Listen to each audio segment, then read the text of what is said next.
हे मेरे बोलने वाले पेड़, तुम मुझे ये बताओ कि इस जंगल में राजा ने अपना खजाना कहाँ पर छुपाया है? नहीं मुसाफिर, मैं तुम्हें खजाने के बारे में नहीं बताऊंगा। तुम इंसानों के लालच की वजह से पेड़ जानवर सब परेशान हैं। अच्छा, मतलब तुम नहीं बताओगे? इस कुल्हाड़ी को जानते हो ना, 3 बार वार करूंगा तुम्हें, नीचे आते समय नहीं लगेगा। अगर जमीन पर खड़े रहना है तो वो गुप्त खजाना मुझे बता दो। अरे अरे रुक जाओ, मैं तुम्हें राजा के खजाने के बारे में बताता हूँ। गौर से सुनो। यहाँ से कुछ दूरी पर तुम्हें एक कुटिया दिखाई देगी। उस कुटिया के पास जाकर जोर से ये मंत्र तुम 3 बार पढ़ना। भैरवगढ़ राज्य में एक चतुर किसान पंकज लाल रहता था। अकल का खजाना था उसके पास, पर उसका इस्तेमाल हमेशा अपना उल्लू सीधा करने में ही करता था।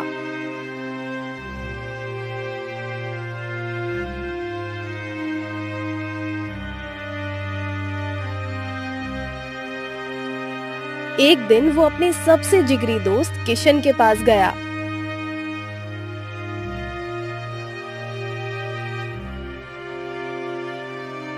अरे पंकज, तू यहाँ इस समय, वो भी इस हालत में? क्या हुआ? सब ठीक तो है ना? अब तुझे क्या बताओ मेरे भाई, तू तो जानता ही है ना, घर की हालत खराब है। अपने सेठ से मैं पूरे 2 महीने की मजदूरी लेकर काम से घर जा रहा था, पर रास्ते में कुछ लुटेरों ने मुझे लूट लिया। अब तू ही बता, खाली हाथ में घर कैसे वापस जाऊं? अरे ये तो तेरे साथ बहुत गलत हो गया। तेरे तो कपड़े भी फटे हुए हैं। हाँ, ये हालत मेरी उन लुटेरों ने कर दी। पर एक बात बता, तेरे पास तो जमीन है ना, तो तू मजदूरी क्यों करता है? और 2 महीनों की तनख्वाह एक साथ क्यों ली तूने? अब तुझे क्या बताऊं मेरे दोस्त, जमीन पर फसल उगाने को मेरे पास पैसे नहीं थे, इसलिए मैंने मजदूरी की। और पैसा 2 महीनों का एक साथ इसलिए लिया था ताकि बीवी बच्चों के खर्चों और जमीन पर फसल उगा पाऊं। पर सब कुछ गुड़ गोबर हो गया। अब मैं घर कैसे जाऊंगा? तेरी भाभी ज्योति को कैसे मुंह दिखाऊंगा? इतना बोल पंकज ने रोना शुरू कर दिया, जिसे देख किशन भी उदास हो गया। अच्छा, तू परेशान मत हो मेरे दोस्त। एक काम कर, मुझसे उधार ले ले तू। जब तेरे पास होंगे तू वापस कर देना। ये सुन खुशी से पंकज की आंखें चमक उठी। अरे वाह, ये हुई ना बात, फंस गया ये मेरे झूठ मूठ के जाल में। मेरे भोले भाले दोस्त किशन, अब तुझे तेरा पैसा कभी नहीं मिलेगा। हाँ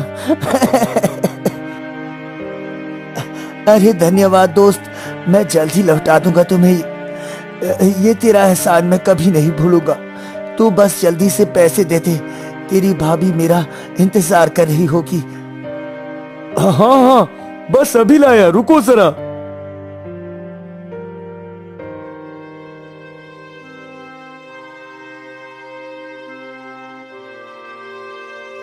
किशन अपना पूरा पैसा पंकज के हाथ में थमा देता है।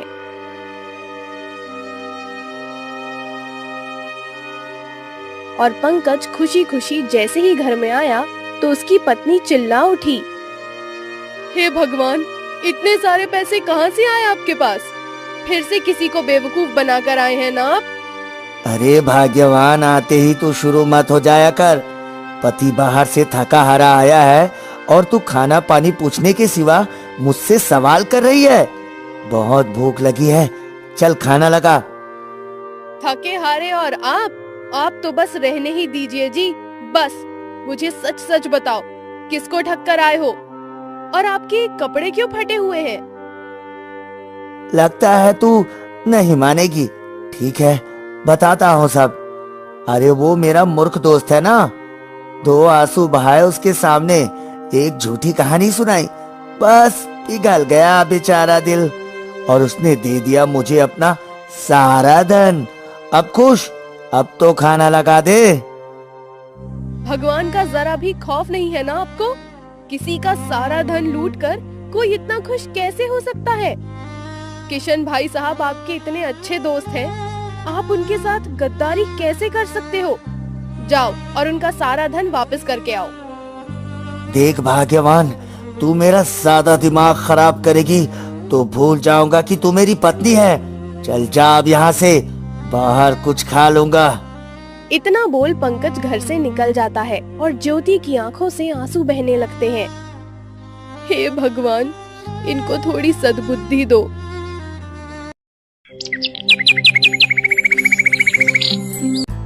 अगले कुछ ही दिन में पंकज ने वो सारे पैसे खर्च कर दिए। ऐसे ही लोगों को बेवकूफ बनाने का सिलसिला पंकज ने लगातार बनाए रखा और एक दिन इन छोटी मोटी चालाकी से काम नहीं चलेगा पंकज बेटा, तुझे तो कुछ बड़ा सोचना होगा। अब पर क्या, सोच सोच, कुछ तो सोच।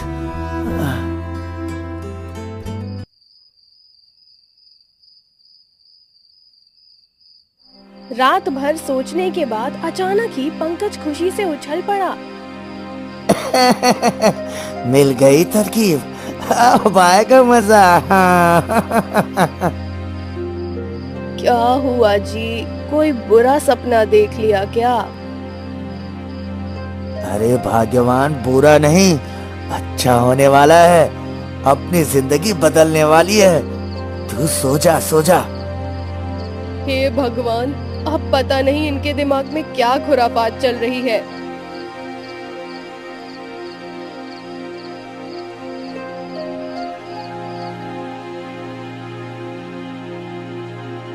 अगली सुबह होते ही पंकज ने अपने सबसे पुराने कपड़े पहने, गरीबों का हुलिया बनाया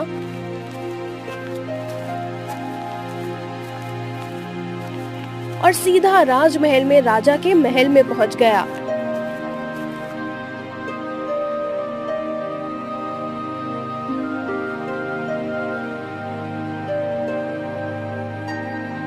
महाराज, कोई गरीब आदमी आपसे मिलना चाहता है, बहुत रो रहा है, लगता है बेचारे के साथ बहुत गलत हुआ है, बस एक बार आपसे मिलना चाहता है महाराज।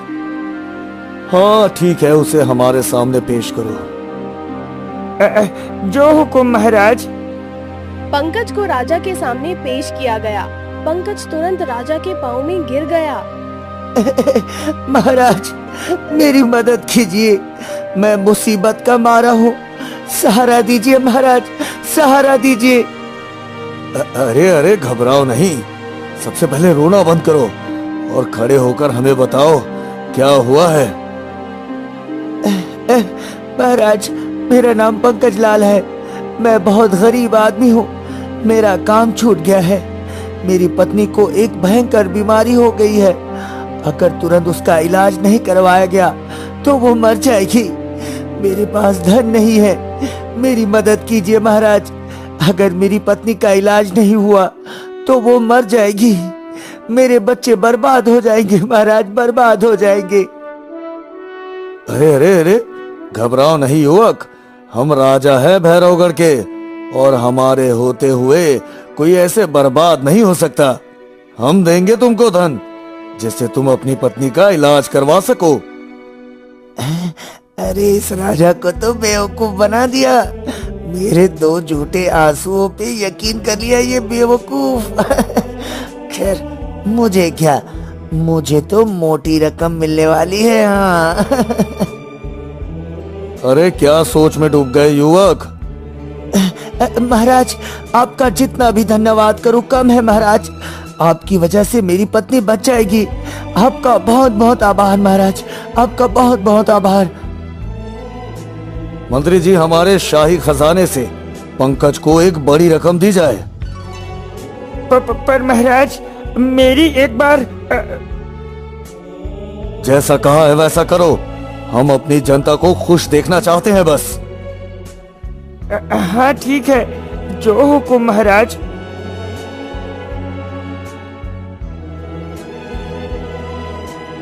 पंकज को एक मोटी रकम मिल गई, जिसे लेकर वो खुशी खुशी वहाँ से चलता बना।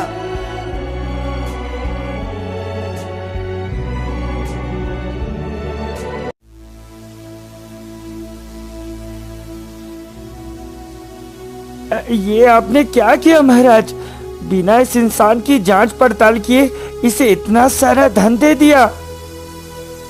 अरे उसकी जरूरत नहीं है। आपको उस बेचारे की हालत दिखाई नहीं दी? कितना तड़प रहा था वो अपनी पत्नी के लिए। पर महाराज, कोई नाटक भी तो कर सकता है। पैसे की चाह में इंसान कुछ भी कर सकता है। एक बार पता तो लगाना ही चाहिए था ना। अरे तुम कहना क्या चाहते हो? हम राजा ऐसे ही बन गए? हमें लोगों की परख नहीं है क्या? अब तुम हमारे फैसलों पर सवाल उठाओगे? मत भूलिए मंत्री जी, भैरवगढ़ के राजा हम हैं। ये राज्य हमारे दम पर चलता है। माफ कीजिए महाराज, हमारा वो मतलब नहीं था। हम आपसे हाथ जोड़कर क्षमा मांगते हैं महाराज, हमें माफ कीजिए। अच्छा ठीक है, जाइए, माफ किया आपको। उधर धन लेकर जैसे ही पंकज घर पहुंचा, तो ज्योति पंकज के हाथ में धन देख फिर से भड़क उठी। फिर से कोई काला कारनामा करके आए हैं ना आप? सच सच बताइए जी, कहाँ से लाए हैं ये धन और किस मासूम को लूटा है इस बार आपने? अरे भाग्यवान, भड़क मत। आज तो मैं बहुत खुश हूँ, क्योंकि आज तो मुझे तेरी वजह से इतना सारा धन मिला है। मेरी वजह से मतलब? हाँ, तेरी वजह से ही। और इस बार किसी मासूम लाचार को नहीं ठगा, बल्कि महाराज विक्रम सिंह को ठग कर आया हूँ। ये सुनकर तो ज्योति के पांव तले जैसे जमीन ही खिसक गई। हे भगवान, इस बार आपने महाराज को ही ठग लिया। वो हमें नहीं छोड़ेंगे। इस बार वो हमें नहीं छोड़ेंगे। अरे तू डर मत, तुझे सब बताता हूँ मैं। पंकज ने सारी कहानी ज्योति को बता दी, जिसे सुनकर ज्योति की आंखों में आंसू आ गए। आज तो आपने गिरने में हद ही कर दी। अब बस हो गया। ये हराम की कमाई ना मैं खाऊंगी और ना मेरे बच्चे। मैं इस घर को अभी के अभी छोड़कर अपने मायके जा रही हूँ। अरे ये हराम हलाल कुछ नहीं होता। और क्या घर जाने की बात कर रही है? तू कहीं नहीं जाएगी, वरना मेरा हाथ उठ जाएगा। मेरे और मेरे धन के बीच में कोई नहीं आएगा। हाँ, मैं भी देखती हूँ आप मुझे जाने से कैसे रोकते हैं। मैं अपने बच्चों को आपके जैसा कभी नहीं बनाऊंगी। ज्योति का गुस्सा देख पंकज का गुस्सा भी बढ़ गया। दोनों का झगड़ा इतना बढ़ गया कि पंकज का हाथ ज्योति पे उठ गया और ज्योति रोते हुए अपने दोनों बच्चों को लेकर अपने मायके चली गई। अरे गई तो जाए, मुझे फर्क नहीं पड़ता। मैं तो इन पैसों से ऐश करूंगा, ऐश। हाँ।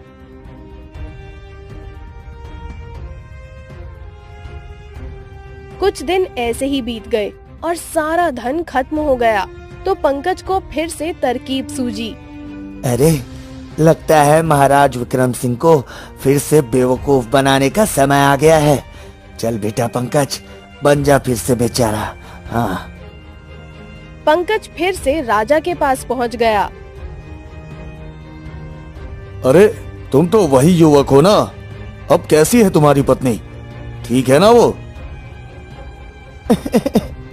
अब क्या बताऊं महाराज, मैंने जो भी धन कमाया और जितना भी धन आपसे मिला सब अपनी पत्नी के इलाज पे लगा दिया, पर फिर भी मेरी पत्नी नहीं बच पाई महाराज। ये तो तुम्हारे साथ बहुत दुखद हुआ युवक, हमें बहुत अफसोस है। इतना ही नहीं महाराज, मेरे पास कोई रोजगार नहीं है। घर पर जमीन बिक गया है, बच्चे सड़क पर आ गए हैं, उनको खिलाने को कुछ भी नहीं है महाराज। अब ऐसे में आप ही मेरी मदद कर सकते हैं। मदद कीजिए महाराज, मेरे भूखे बच्चों पर दया कीजिए महाराज, दया कीजिए। हमें अफसोस है इस बात का। हम तुम्हें इस महल में नौकर का काम और रहने की जगह दे सकते हैं, नहीं महाराज, मैं अपनी खुददारी को भूलकर आप पर बोझ नहीं बनना चाहता यहाँ पर रहकर। अच्छा फिर तुम ही बताओ, मैं तुम्हारी कैसी मदद कर सकता हूँ?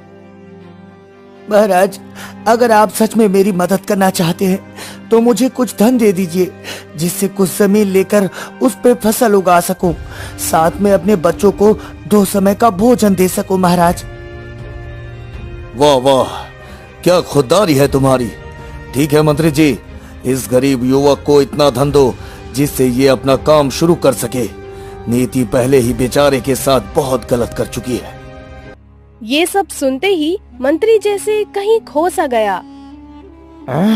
यहाँ रहकर मेहनत करने से इसने तो मना कर दिया और धन की मांग कर दी। कुछ ना कुछ तो झोल है इस आदमी में। अगर ये बात महाराज से कहूँगा तो फिर ये गुस्सा करेंगे। मुझे ही सच का पहले पता लगाना होगा। हाँ, क्या हुआ मंत्री जी, कहाँ खो गए आप? कुछ नहीं महाराज, जो हुक्म आपका। मैं अभी धन देता हूँ इस आदमी को। ये सुनकर पंकज फिर से खुश हो गया। ये राजा तो सच में बड़ा मूर्ख है, दूसरी बार बेवकूफ बन गया।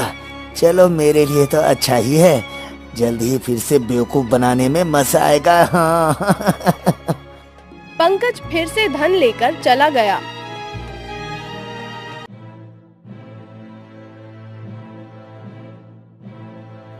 अरे क्या हुआ मंत्री जी, आप कुछ उलझे उलझे लग रहे हैं। सब ठीक तो है ना? हाँ, मैं ठीक हूँ महाराज, मुझे क्या होगा? पिछली बार जब हमने इस गरीब युवक की मदद की थी तब तुमको ऐतराज हुआ था। इस बार तुमने आसानी से धन दे दिया, ऐसा क्यों? दरअसल महाराज, अब हमें भी लगता है कि बेचारा मुसीबत का मारा है, बस इसलिए। आप ज्यादा चिंता मत कीजिए महाराज। तो इतना बोल मंत्री वहाँ से निकल गया। हमें सच में ऐसा लगता है कि आदमी झूठा है। महाराज हमारी बात पर यकीन नहीं करेंगे, इसलिए हमें पहले सच का पता लगाना होगा। हाँ,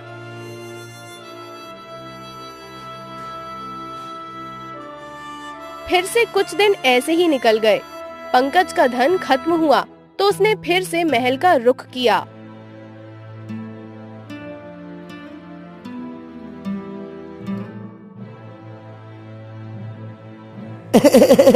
महाराज, सब बर्बाद हो गया, मेरी मदद कीजिए महाराज, मेरी मदद कीजिए। फिर से क्या हुआ युवक, तुम बहुत दुखी लग रहे हो। महाराज, आपने जो धन दिया था उसका मैंने जमीन खरीदा था, ये सोचकर कि दिन रात मेहनत करके फसल उगाऊंगा और मेहनत करके अपने बच्चों को खाना खिलाऊंगा, पर सब बर्बाद हो गया, सब बर्बाद हो गया। अरे ऐसा भी क्या हो गया युवक, हमें बताओ तो सही, हम तुम्हारी मदद अवश्य करेंगे। महाराज, मैंने वैसा ही किया। मैंने दिन रात एक करके जमीन पर फसल उगाई, पर अब जाकर देखा तो सारी फसल बर्बाद हो गई है। सब खत्म हो गया, सब खत्म हो गया महाराज। हे भगवान, इस इंसान के साथ इतना गलत क्यों होता है। मुझे फिर से इसकी मदद करनी होगी। अच्छा अच्छा, तुम चिंता मत करो, और बताओ क्या चाहते हो। मुझे कुछ और धन दे दीजिए महाराज। इस बार मैं अपना व्यापार शुरू करना चाहता हूँ। बच्चों के लिए कुछ करना तो पड़ेगा ही ना। मैं आपसे वादा करता हूँ, इस बार बहुत मेहनत करूंगा महाराज, बहुत मेहनत करूंगा। अच्छा ठीक है मंत्री जी, इस युवक को और धन दीजिए। जो हुक्म महाराज, पर उससे पहले मैं आपको किसी से मिलवाना चाहता हूँ। बस आप इजाजत दीजिए महाराज। हाँ हाँ ठीक है, मिलवाइए।